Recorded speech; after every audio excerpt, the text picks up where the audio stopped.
En direct des studios du Centre Jeunesse Unie, voici InfoJU, le journal des jeunes. Votre animateur, Ben Bamba. Bienvenue au premier journal jeunesse. On va parler de pauvreté et non manger de porc l'été. Oui, de pauvreté. Saviez-vous que l'année passée, 82% des recettes générées sont allées dans les poches de 1% des personnes les plus riches?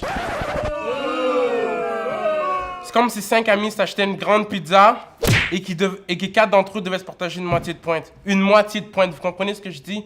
Personne se remplit avec une moitié de pointe. Personne, même pas moi. Pour continuer, 800 millions de personnes vivent avec moins de 1,90$ par jour, ce qui est le seuil d'extrême pauvreté.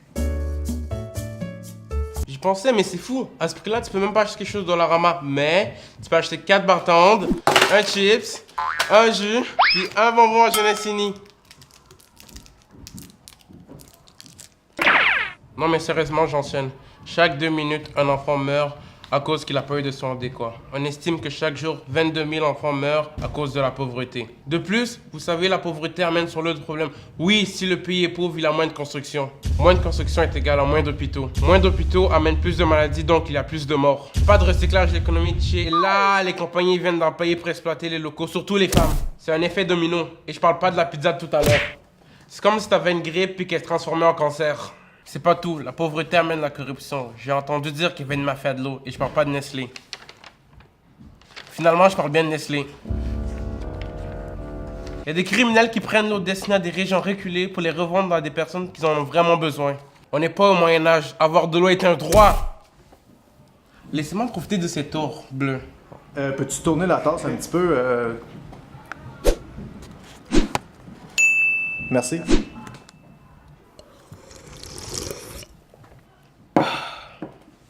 Mais les amis, la pauvreté ne touche pas seulement l'Afrique ou l'Asie. Les États-Unis, le pays le plus riche du monde avec son président milliardaire. Somebody call me? Non, retourne sur Twitter, toi. OK. Vous voyez, il préfère venir à Jeunesse Unie qu'aller aider 16 millions de personnes dans le besoin. Au Canada, 3 millions de personnes vivent avec le seuil de faible revenu. À Montréal, c'est 23% de la population. Dans Papineau, la circonscription de Paris-Extension, 29% des enfants sont pauvres. Alors les amis, comment on règle ce problème?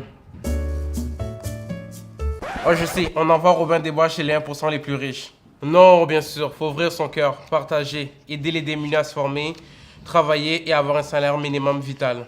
Il faut s'impliquer dans des projets humanitaires, être solidaire avec les peuples dans le monde.